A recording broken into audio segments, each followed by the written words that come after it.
히포크라테스는 없다. 히포크라테스.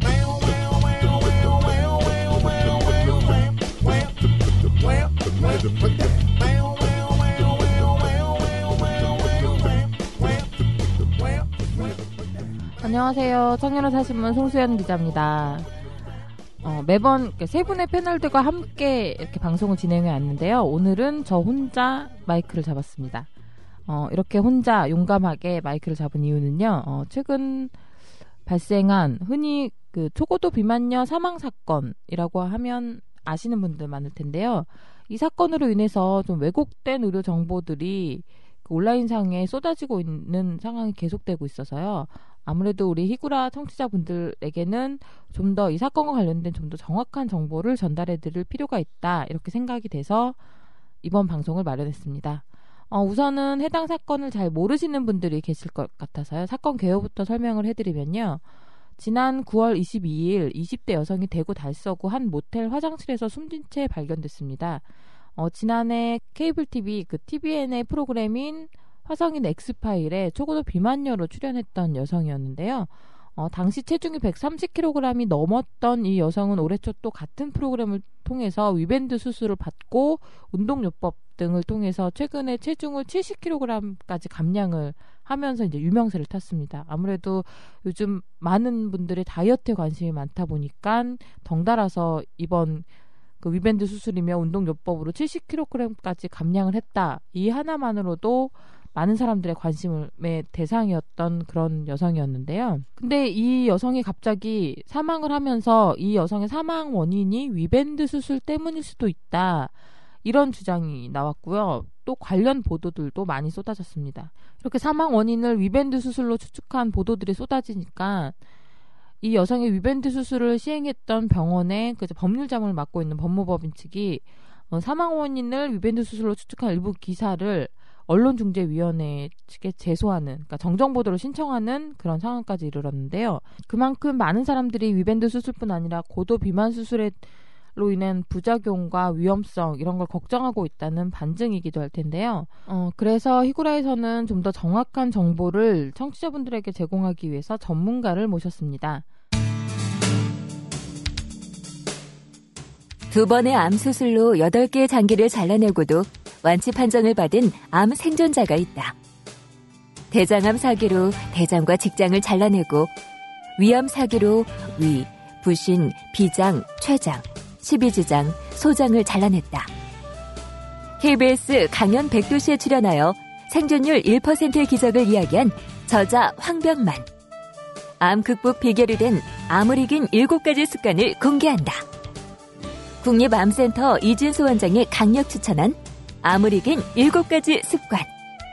암 환자와 가족들에게 바칩니다. 힐링앤북. 순천향대 서울병원 고도비만 수술센터장을 맡고 계신 외과 김용진 교수님을 모시고 위밴드 수술을 비롯한 고도비만에 대한 수술적 치료 방법에 대해서 알아보도록 하겠습니다. 교수님 안녕하세요.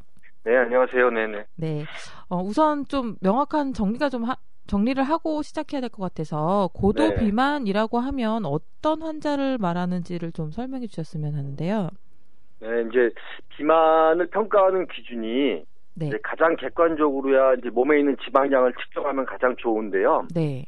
이제 임상에서 현실적으로 사실 불가능하기 때문에 그나마 가장 객관적인 게 이제 체중하고 키를 이용을 해서 저희가 이제 체질량 지수 또는 신체 비만 지수라고 하는 것들을 산출하게 되고요. 네.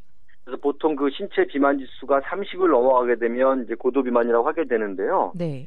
쉽게 설명드리면 키 한 160에 몸무게 90kg, 키 170에 몸무게 한 100kg 정도면 대개 비만 지수가 30을 넘어가게 됩니다. 그래서 비만 지수 30을 넘어가게 되면 우리가 흔히 이제 고도 비만의 범주에 들어가게 됩니다. 네.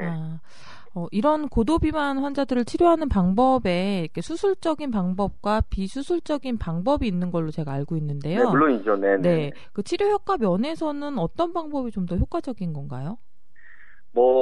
말씀 질문 자체에 이미 들어있듯이 비술적인 방법에 있어서 보다는 당연히 이제 수술 방법이 훨씬 더 효과적인 건 사실이고요. 네. 이제 비술적 방법의 대표적인 게 잘 아시는 그냥 다이어트로 불리는 식이요법, 그다음에 이제 운동, 네네. 또 인지행동요법이라고 해서 이제 정신과 쪽에서 많이 이제 참여하는 그런 치료 방법들, 그다음에 한참 유행했던 약물요법 등이 있습니다. 이제 그런 요법들이 네. 효과가 없다는 건 아니지만 이제 경도 비만이나 과체중 환자에서는 일부 효과를 이제 장기간 보이는 경우가 있는데요.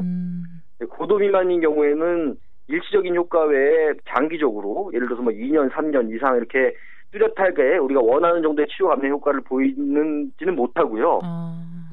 고도 비만 경우에 있어서 사실 현재까지는 이제 수술만이 네. 장기적으로 이제 충분한 결과를 보였기 때문에 네네. 가장 합리적인 대안이라고 얘기할 수 있겠습니다. 네.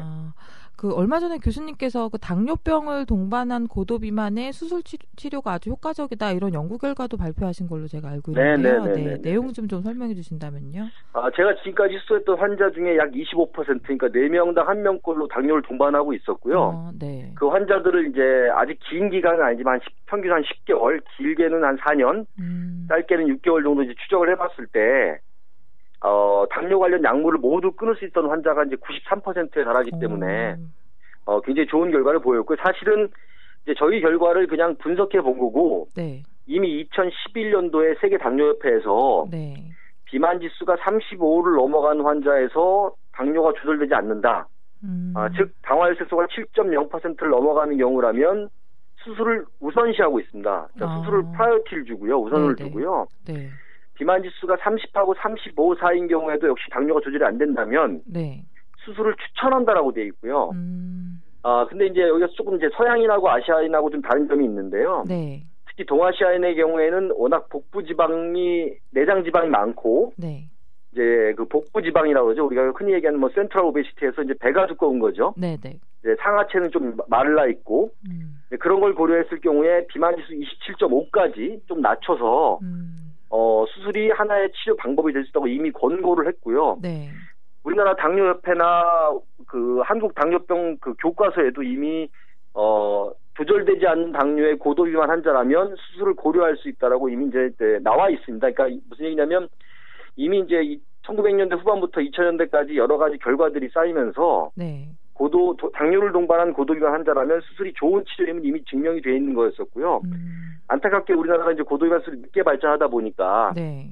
국내 자료가 없었던 것뿐이고, 다행히 저희 센터에서 이제 약 한 700명가량의 좀 많은 수의 환자들을 수술을 하게 되면서 이제 그 중에 당뇨가 있던 환자들을 잘 추적해 보니까 거의 서양보다 약간 더 나은 결과를 보였더라고요. 그러니까 서양보다는 아무래도 이제 그 복부 지방이 많다 보니까 체중이 빠져나가면서 훨씬 더 좋은 결과를 보였던 것 같습니다. 그래서 굉장히 좋은 결과를 보였습니다. 네네. 이렇게 그 고도 비만에는 수술 치료가 참 효과적이다 이렇게 많이 알려져 왔고 그런 연구 결과도 발표하셨는데 최근에 흔하지 않게 그 위밴드 수술 논란이 되면서 좀 이런저런 말들이 많아요. 근데 우선 그 위밴드 수술이라는 게 어떤 건지 좀 설명 부탁드릴게요. 위밴드 수술은 이제 그 식도하고 위 사이에 그 인공 보형물인 실리콘 밴드를 감고요. 네. 그 밴드의 용적을 조절할 수 있는 포트를 이제 복벽에다 싣게 됩니다. 그래서 환자의 체중 감소 정도나 환자의 식이습관에 따라서 그 용적의 크기를 줄였다 늘렸다 하는 조절형 위밴드라고 하는 시술이게 되어 있고요. 네. 사실 이제 밴드 역사도 꽤 됐습니다. 70년대 후반부터 이제 유럽을 중심으로 발전을 했었고, 2001년도에 미국에서 FDA 승인을 받으면서 이제 수술이 시행이 되어 오던 비교적 이제 안전한 수술입니다. 네. 상당히 오래된 수술 방법 중에 하나네요. 네네네. 그 위밴드 수술이 그 고도 비만 치료법인 그 베리아트릭 수술 방법 중 하나로 저는 알고 있는데 그 위밴드 수술 외에 또 어떤 치료 방법이 있는지도 좀 설명 부탁드리겠습니다. 우선 이제 교과서에 올라와 있는 것만 설명을 드리면 이제 3가지가 더 있고요. 네. 하나는 이제 위에 늘어나는 부분을 아예 절제를 해서 위를 거의 이제 바나나처럼 용적을 줄여버리는 위절제 수술이라고 하나가 더 있고, 그다음에 고도 비만 수술이 가장 표준이긴 한데요. 우회술이라고 해서 위 상부에 한 용적 한 30cc 안팎의 작은 주머니를 만들고 그 주머니에다 바로 소장을 연결해서 음식물들이 남아있는 위하고 십이장을 거치지 않고 그 만든 주머니에서 바로 소장으로 내려가게 하는 위 우회술이 있고요. 네. 12지장 치환수라고 해서 조금 이제 국내에서는 생소하지만 유럽이나 미국 남부를 중심으로 이제 아주 초고도 비만에서 많이 시행되는 12지장 치환수라고 하는 수술이 하나 더 있습니다. 그래서 전체적으로 보면 고도 비만 수술은 크게 전 세계적으로 시행되는 것은 4가지. 정리하면 위밴드, 위절제술, 우회술, 12지장 치환술 이렇게 4가지가 있습니다. 그런데 최근 안 좋은 사건으로 인해서 이렇게 고도 비만을 수술로 치료할 경우에 부작용이 심하다 이렇게 걱정하는 분들이 상당히 많은 것 같아요. 그 부분은 좀 그렇죠. 네. 네. 부작용은 어떤 게 있는지 그 부분에 대해서 좀 설명을 해주실 수 있으신가요? 그러니까 이제 수술 먼저 아까 말씀드린 4가지 수술 중에서 이제 12지장 치환술은 좀 제외하고 국내에서 이제 흔히 시행되는 이제 밴드, 위절제, 우회술을 말씀을 드리면 수술 단기 합병증, 그러니까 수술 자체 관련 합병증은 사실 이제 우회술이 가장 이제 많을 수 있고요. 반대로 이제 그 수술 그다음에 나머지 장기 합병증을 관련했을 때는 각각의 수술 방법에 따라서 조금 다릅니다. 생기는 합병증도 다르고 그거에 대한 대처도 다르고 그렇게 이해를 하시면 되는데요. 대표적으로 위밴드에 관련된 장기 합병증은 이제 그 밴드가 위벽 안쪽을 파고드는 이제 위미란이라고 불리는 합병증 하나하고 또 밴드가 제 위치에 45도로 잘 걸려 있어야 되는데 밑으로 미끄러지는 이탈 현상이 생기는 밴드 이탈. 그 2가지가 이제 비교적 밴드 수술 후에 장기 합병증으로 저희가 신경 써야 되는 부분이고 위절제의 경우에는 장기 합병증으로 제일 신경 쓰이는 부분은 얇아진 위 때문에 위산이 식도로 역류하는 문제가 있습니다. 그게 생각보다 환자의 삶의 질을 떨어뜨리는 부분이기 때문에 역류 문제가 제일 신경 쓰이는 부분이고요. 우회술의 경우에는 이제 2가지가 가장 있게 되는데 아까 말씀드린 것처럼 위하고 소장을 연결했기 때문에 그 부위가 약합니다. 그래서 거기에 흔히 말하는 궤양이 잘 생겨요. 그래서 이제 그 궤양을 방지하고 궤양을 치료하는 게 중요한 부분이 하나이고 또 하나는 적지 않은 환자 수가 역시 가임기 여성에서 수술을 받다 보니까 생리가 동반이 되고 영양소가 떨어지면서 철분 결핍성 빈혈이 종종 생깁니다. 그래서 요약을 하자면 이제 밴드가 안쪽으로 파고드는 미란, 그다음에 위치가 바뀌는 이탈, 그다음에 위절제의 경우에는 식도 역류 문제, 우회술의 경우에는 이제 변연궤양이라고 불리는 연결 부위 궤양이나 철분 결핍성 빈혈 등이 장기적으로 제일 문제가 됩니다.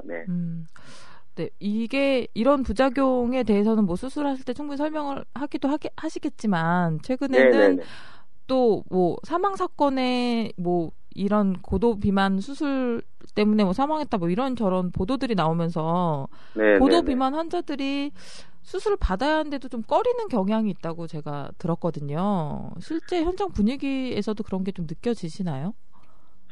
근데 이제 상대적으로 저희 센터 같은 경우에는 이제 그 대학병원 규모에서 이루어지게 되고 이제 대부분의 환자가 사실은 이제 비만 관련 여러 가지 질환들을 앓고 있습니다. 이제 이미 여러 병이 진행이 됐기 때문에 그런지 사실 이번 사건과는 별로 크게 영향을 느끼지는 못하는데요. 다만 이제 수술 받으셨던 분들이 이제 염려스러워서 이제 자기는 괜찮은 건지라는 문의 전화는 많이 받았고요. 이제 그런 걸 안심시키는 이제 일들이 필요했었고, 물론 이제 이런 일들이 발생하면 이제 고도 비만으로 고민해서 수술까지 고민했던 분들이 당연히 위축될 수밖에 없다고 생각이 드는데 실제 저희 임상에서 아주 크게 느껴지는 바는 아직은 없습니다.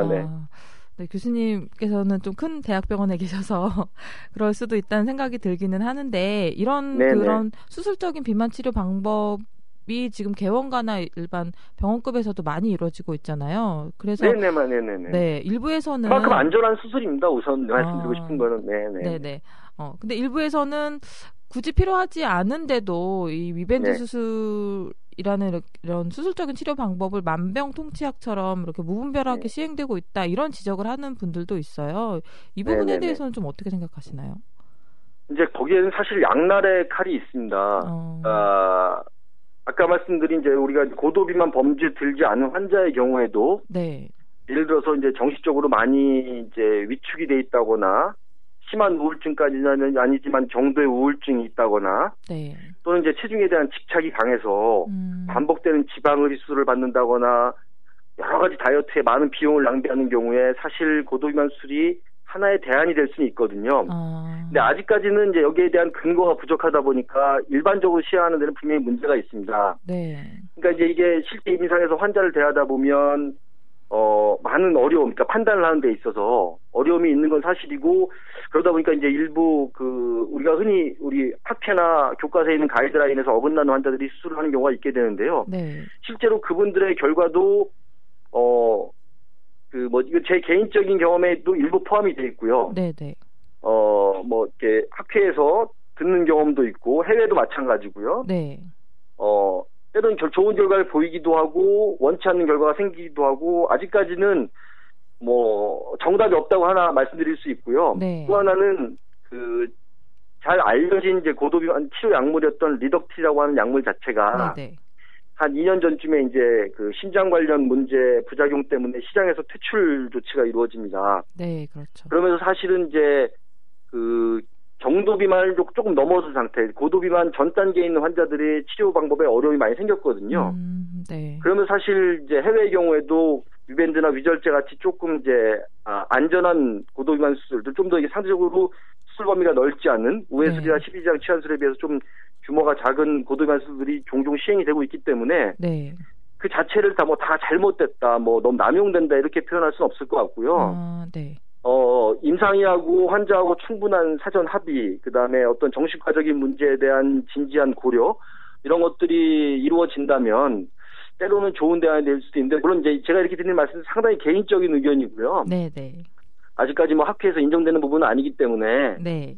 그냥 하나의 이제 그렇게 실제 밖에서 너무 이렇게 남용된다라고 바라보는 시각보다, 네. 실제 임상에서 환자를 만나서, 대하다 보면, 이제 수술적 치료의 대안이, 의미 있는 경우도 충분히 있기는 합니다. 네. 좀 대답이 좀 부족했네요. 네. 네, 아닙니다. 네. 교수님 말씀 잘 들었는데요. 저희가 이 주제를 가지고 교수님께 이렇게 의견을 구한 건 위밴드 수술 관련된 논란 때문에 네.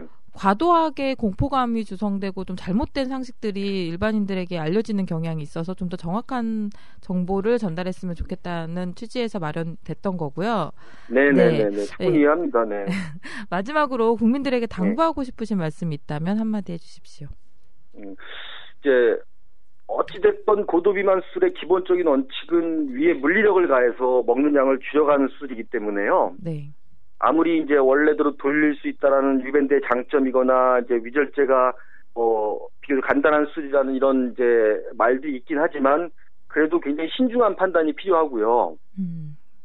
수술이 필요한 환자는 꼭 수술을 고려해봤으면 좋겠습니다. 그러니까 저희 학회에서 추천하는 가이드라인에 있는 환자들, 다시 말씀드리면 비만 지수가 35를 넘거나 비만 지수가 30하고 35 사이에 조절되지 않는 당뇨병, 수면무호흡증, 생리불순 등이 있으면 꼭 수술을 하는 거를 너무 두려워하지 말고 고민했으면 좋겠는데 그럴 때는 이제 고도비만 수술에서 이미 이제 충분한 경험이 쌓인 전문가하고 너무 서두르지 말고 시간을 갖고 3개월 됐건 6개월 됐건 아니면 1년도 좋고요. 당장 어떻게 급한 일이 생기는 건 아니니까 충분히 자기의 생활 습관이거나 자기가 향후에 어떻게 관리할 건지 이런 거에 대한 진지하게 고민을 하고 그렇게 하고 신중하게 고려했으면 좋겠습니다.